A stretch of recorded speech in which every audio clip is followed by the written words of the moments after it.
Notification icon को दबाइएगा ताकि आप कोई भी वीडियोस ना मिस करें। हम लोगों की कंट्री इंडिया में मेंटल हेल्थ की अवेयरनेस तो ऑलमोस्ट है ही नहीं। लोगों को तो पता ही नहीं कि मेंटल हेल्थ होती क्या है और उसको ठीक करना तो बहुत दूर की बात है। और मुझे सही में समझ में नहीं आता ऐसा क्यों है। हो सकता है कि हम लोग के स्कूल में इतनी पढ़ाई के ऊपर फोकस रखा जाता है कि लाइफ के बारे में कुछ सिखाया ही नहीं जाता है। तो इस वीडियो में मैं ये चाहता हूँ कि आपको प्रैक्टिकल टिप्स दूं कि आप अपना डिप्रेशन कैसे हटा सकें। आज मैं सिर्फ उन साइंटिफिक तरीकों की बात करूंगा जिन्होंने काफी लोगों की मदद की है और मेरी भी बहुत मदद की है डिप्रेशन से डील करने में। तो डिप्रेशन की प्रॉब्लम आजकल बहुत ज़्यादा कॉमन होती चली जा रही है और ये इसलिए है क्योंकि हम लोगों की लाइफ्स बहुत अलग हो गई हैं जैसे वो थी 100 साल पहले, और इस वजह से हम लोगों के एनवायरनमेंट में इतने चेंजेस हो गए हैं और हम लोगों की बॉडीज उससे डील नहीं कर पा रही हैं। तो पहले मैं आपको बता दूं कि डिप्रेशन होता क्या है। अब इसके बहुत सारे साइंटिफिक एक्सप्लेनेशन तो हैं, लेकिन बेसिकली बात यह है कि आपके दिमाग में दो केमिकल्स होते हैं, सेरोटोनिन और डोपामिन, जिनको कहा जाता है फील गुड केमिकल्स। इनकी वजह से आपको कोई भी चीज अच्छी लगती है। जब आप खुश होते हैं या जब आप कोई चॉकलेट खाते हैं तो यही केमिकल्स रिलीज होते हैं, और जब आप डिप्रेस्ड होते हैं तो आपका दिमाग ये केमिकल्स नहीं बना पाता है, इसी वजह से आपको कोई भी चीज खुश नहीं करती है। तो अगर ऊपरी नजरिए से देखा जाए तो दो तरह के डिप्रेशन होते हैं, एक होता है सिचुएशनल डिप्रेशन और दूसरा होता है क्लिनिकल डिप्रेशन। तो मैं आपको बताता हूँ कि ये दोनों क्या हैं, क्योंकि अपना डिप्रेशन को क्योर करने के लिए आपको पता होना चाहिए कि इन दोनों में से कौन सा है आपको। तो हम सब लोगों को अपनी डेली लाइफ में सिचुएशनल डिप्रेशन होता है। ये उस तरह का डिप्रेशन है जब हम लोगों के साथ कुछ भी बुरा होता है, चाहे आपके फैमिली मेंबर की डेथ हो जाए या डिवोर्स या ब्रेकअप हो या कोई बुरा एक्सीडेंट हो एक्सेट्रा।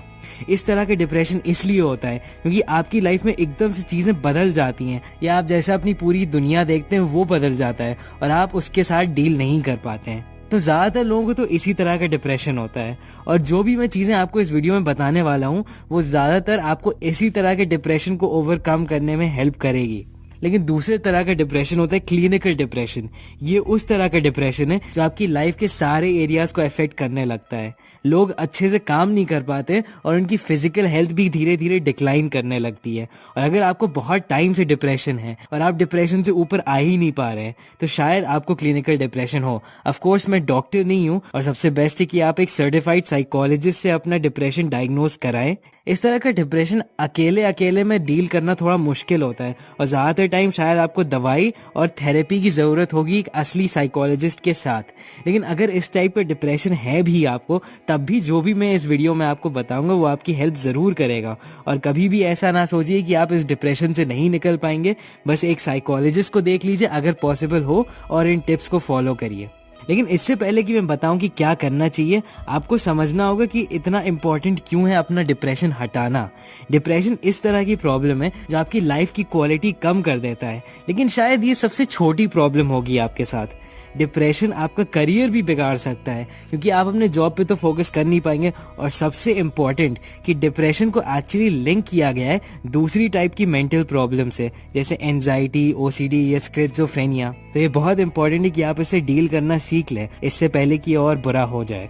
और हो सकता है अगर आपको अभी बहुत डिप्रेशन हो रहा हो तो आपको कुछ करने का मन ही ना कर रहा हो, और यही चीज आपके साथ डिप्रेशन कर देता है, ये आपको बहुत वीक बना देता है और आपको कुछ करने का मन करता ही नहीं है। लेकिन प्लीज अगर आप ये वीडियो देख रहे हैं तो ये आपको पता होना चाहिए कि एक पार्ट है आपके अंदर जो इस डिप्रेशन से ऊपर बढ़ना चाहता है। तो प्लीज मेरी बात मानिए और अपना ध्यान रखिए। मुझे भी डिप्रेशन हो चुका है और मुझे पता है कि आपके सोचने का तरीका कैसे बदल सकता है। इनफैक्ट मेरे एक जानने वाले इंसान ने मुझे बोला था कि उसे डिप्रेशन पसंद था क्योंकि उनको अपने सोचने का तरीका पसंद आ गया जब वो डिप्रेशन में थे। प्लीज इस तरीके से ना सोचिए। आपके ये सारे थॉट्स आप नहीं, ये आपका डिप्रेशन है, और जितनी देर आप डिप्रेस रहेंगे उतना आप अपने आप को और दूसरे लोगों को हार्म करते चले जाएंगे। तो अगर आप इस वर्ड को देखिए डिप्रेशन, तो इसका लिटरली मतलब है बैठ जाना या दब जाना, और अगर आप इसका उल्टा देखिए वो है एक्सप्रेशन, खिल जाना, ये ऊपर आ जाना। तो आपको अपने आप को एक्सप्रेस करना होगा और बेहतर फील करने के लिए, और इसको करने के दो तरीके हैं, एक अपने वर्ड से और एक अपनी बॉडी से। एक्सप्रेशन अपनी बॉडी के थ्रू का लिटरली मतलब है एक्सरसाइज। एक्सरसाइज को बार बार लिंक किया गया है डिप्रेशन कम होने से। ये इसलिए क्योंकि एक्सरसाइज डोपामिन और सेरोटोनिन रिलीज करता है जिसके बारे में मैंने आपको पहले बताया था। रेगुलरली एक्सरसाइज करिए और कोई बहुत बड़ी चीज़ करने की ज़रूरत नहीं है, बस 10 से 15 मिनट की ब्रिस्क वॉकिंग भी बहुत हेल्प करती है। अपनी बॉडी को मूव करने पर रेगुलर बेसिस से आप बहुत अच्छा फील करेंगे। और मुझे पता है काफ़ी दिन आपको बेड से निकलने का मन करेगा ही नहीं, और ख़ास करके इन्हीं दिनों पे आपको अपने आप को फोर्स करना होगा, क्योंकि तभी आपको इसकी सबसे ज़्यादा ज़रूरत है।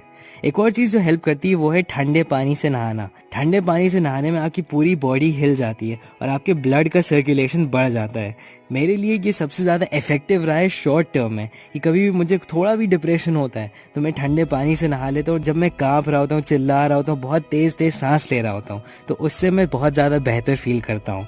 बाहर जाइए और नेचर में वॉक कर लीजिए, किसी पार्क जाइए और ऑक्सीजन को ब्रीथ करिए, किसी कुत्ते या बिल्ली से खेल लीजिए। नेचर में रहने से और अपने एनवायरनमेंट में रहने से आप और अच्छा फील करेंगे। और एक और टेक्निक मैं आपको बताऊंगा कि बस चिल्ला लीजिए। कहीं भी जाइए जहाँ पे लोग सुन नहीं रहे होंगे, या अपने फैमिली मेंबर्स को बता दीजिए कि आप चिल्लाने वाले हैं, और बस चिल्लाइए जितना भी जोर से चिल्लाने का मन करे। कभी कभी आप अपने शब्द से कुछ ऐसा नहीं बोल पाएंगे जो आप बोलना चाह रहे हैं, तो बस चिल्लाने से भी काफ़ी बार आप बेहतर फील करेंगे। तो ये था फिजिकल एक्सप्रेशन। दूसरी तरीका है अपने आप को एक्सप्रेस करने का, वो है इमोशनली। किसी भी फैमिली मेंबर या फ्रेंड को आप बता सकते हैं कि आप कैसा फील करते हैं। ये ज़रूर ध्यान में रखिए कि वो कोई ऐसा इंसान हो कि आप उसको ट्रस्ट करते हो। और हाँ, कभी कभी मुश्किल होता है किसी ऐसे इंसान को ढूंढना, तो आपको उनको हर चीज़ बताने की ज़रूरत नहीं है। बस किसी भी चीज़ के बारे में बात कर लीजिए, लेकिन अकेले रहने से आप और ज़्यादा डिप्रेस हो जाएंगे। ह्यूमंस बने ही हैं सोशल कनेक्शन के लिए, और दूसरे लोगों से कनेक्ट करना, चाहे आप जितने भी बड़े इंट्रोवर्ट मानते हो अपने आप को, यही दोनों केमिकल्स आपके दिमाग में रिलीज करता है, डोपामिन और सेरोटोनिन। और एक और चीज़ जो आप शुरू कर सकते हैं वो है कि लिखना शुरू कर सकते हैं। लिखिए कि आप कैसा फील करते हैं, क्या चीज़ है जो आपको डिप्रेस्ड फील करा रही है। अपने पास्ट के बारे में लिखिए, उन इवेंट्स के बारे में जिनकी वजह से आपको लगता है कि आपको डिप्रेशन हुआ।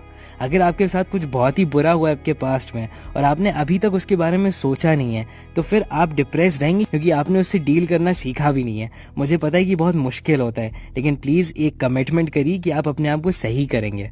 और एक और चीज़ मैं चाहता हूँ कि आप बहुत अच्छे से समझ लें, काफ़ी बार जो भी सबसे बड़े क्रिमिनल्स और हैवान टाइप के लोग आप देखेंगे, उनको उनके पास्ट में बहुत दर्द हुआ है, और यही लोग जिनको बहुत दर्द हुआ है, ये दूसरे लोगों को भी दर्द पहुंचाते हैं। तो आपको ज़रूर ध्यान में रखना चाहिए कि आपको अपने पेन से कैसे डील करना है, ये आप सीख लें। उससे डरिए ना और उसके ऊपर बढ़िए, क्योंकि ये बहुत इंपॉर्टेंट है कि आप ये करना सीखें अपने और दूसरों की भलाई के लिए। इंडिया में मेंटल हेल्थ के लिए बस एक ही वर्ड बोला जाता है, पागल, और ये सबसे बुरी चीज़ है। मेंटल हेल्थ कोई ऐसी चीज़ नहीं जो अपने आप ठीक हो जाती है। काफ़ी बड़े बूढ़े लोग कहते हैं कि यार डिप्रेशन कोई बड़ी चीज़ नहीं है, हर किसी के पास तो ये होता है, लेकिन यही तो एक प्रॉब्लम है। आपको डिप्रेशन सीरियसली लेना होगा और सीखना होगा कि कैसे उसके आगे बढ़े, वरना इसकी वजह से आपकी लाइफ में और प्रॉब्लम्स होती चली जाएंगी। मैं चाहता हूँ कि आप प्रॉमिस करें इस वीडियो से कि आप अपने डिप्रेशन से डील करना सीख लेंगे, क्योंकि मुझे पता है कि जो भी इस वीडियो को देख रहा है उसमें बहुत ज़्यादा पोटेंशियल है, और मैं ये नहीं चाहता कि वो पोटेंशियल वेस्ट हो जाए। प्लीज़ एक कमेंट छोड़िएगा नीचे, ताकि मुझे आपके थॉट्स के बारे में पता चले।